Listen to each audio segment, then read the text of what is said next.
Hi, my name is Graham Seekamp and I'm your trainer for Powerhouse Primers. Today what we're going to be doing is we're going to be showing you how to create a quick circuit where you're going to be using 4 different exercises, and with those 4 different exercises you're going to be able to target basically the whole body, all the muscles of the body. This is going to be great for any clients or any people that are trying to more or less get a total fitness routine encompassed in the gym. We're going to be using weights so that we're stimulating muscle tissue, but we're going to be moving along at a quick pace so we keep the heart rate elevated, and by increasing muscle tissue and burning calories, we're going to be able to burn up body fat too. A lot of people are a little bit scared about getting into the weight room when it comes to working out at the gym. They have no problem doing cardiovascular exercise. And though cardiovascular exercise is great and it has its place, we can really be benefiting from weight training too. So that's what we're going to be doing today. We're going to be showing you how to incorporate some weight training into your fat burning program. Anybody who's looking to try to get a full body effect, this is going to be great for you.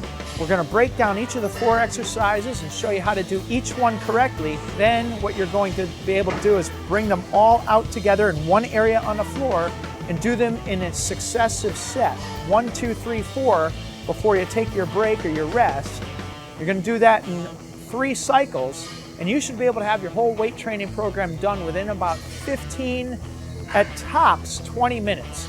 A very intense 15 to 20 minutes, but that's what's going to start to give you results. First up are deadlifts, and you're going to notice that we're placing special emphasis on making sure that the spine is stable, chest is elevated. We're going to be moving the larger joints of the hips and the knees, but really making sure that we're keeping that spine stable. Don't let the spine arch forward, always keep it in a flat line position. We're going to be doing 10 repetitions. The deadlift is a great total kinetic chain exercise. You can see that we're utilizing all the larger joints, the hips, the knees, and as a result we're training muscles basically all the way from the feet all the way up to the shoulders, giving you a total body benefit. Okay, so our next exercise after the deadlift is going to be crunches, but we're using a Dynadisc for the crunch. A Dynadisc is basically a jelly-filled disc. We're going to place it in the lumbar spine to help to provide stability to the spine, but it's also going to give us a little bit more range of motion so that when we're training our abdominals, we're going to actually have a little bit more room to slide the ribs towards the pelvis and activate the abdominals. Your arms, your legs, everything's attached to your torso. So strong abdominals is going to create a much stronger body. Crunch is really going to just isolate the abdominals, and remember, if you got strong abdominals, that's going to translate to strength increases all throughout the body. Okay, next up, third exercise is going to be what I consider the hardest of the 4. This is going to be the dumbbell squat and press. You can see I've got my dumbbells already out. Don't be using the same amount of weight that you would be expecting to do shoulder presses with. You're going to have to go a little bit lighter. This is an excellent full body exercise. We're going to be using the whole kinetic chain, the whole body. We're going to come into a squat. We're going to maintain stabilization through the torso, and then we're going to go right into a press. So you're going to get all the muscles of the lower body, your core, and your upper body included in this one exercise. The squat and press is a great exercise which again hits the whole kinetic chain, all of the muscles through the body. You can see we're training the lower body muscles by moving the legs and the hips. We're also training upper body muscles by moving the shoulders and the elbows.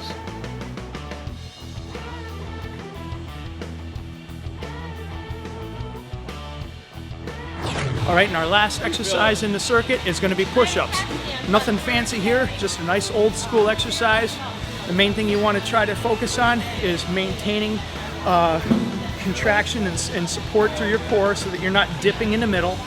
If you're a woman and maybe you don't have a lot of upper body strength, some of my clients, when we start doing things like the push-ups, we'll even do push-ups off the knee instead of off the toes. So that's an option that you can use, especially if you've injured your shoulder or you don't have a lot of upper body strength by the time exercise number 4 comes around. So we can modify the push-up as need be. And the push-up is an oldie but a goodie. Main thing, don't let the hips sag and don't have the butt up too high. Keep the abs nice and tight and keep the torso nice and straight. I'm Graham Seekamp again, your trainer here at Powerhouse Gym. I want to thank you for joining us for the Powerhouse Primer. Remember that this circuit of 4 different exercises can very effectively target your entire body. If you were doing something like this, my advice would be to probably do a circuit like this maybe 2 to 3 times in a week, and make sure that you're separating it with an off day. So a Monday, Wednesday, Friday would be good. Tuesday, Thursday, Sunday would be a good way to do it.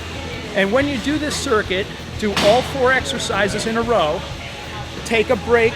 Usually I would recommend between 60 and 120 seconds. You can time it right off with your watch. Go right back into another cycle of those 4 exercises. Give yourself another 60 to 120 seconds.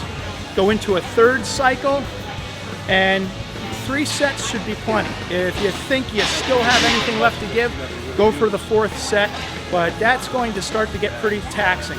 Again, we're trying to shoot for at least 10 repetitions, anywhere between 10 and 15 repetitions on each exercise, and make sure you're always maintaining control and proper form of your exercises. Don't just try to achieve an extra repetition for the sake of doing it. Make sure that you're still maintaining good control. If you have to, do your exercises in front of a mirror so that you can double check that you've got the stability of the spine, especially with things like the squat and the press. You don't want to be overextending the spine. So, thanks for watching Powerhouse Primers. We'll be back with you again in the future, and good luck with this first circuit that we're leaving you with tonight.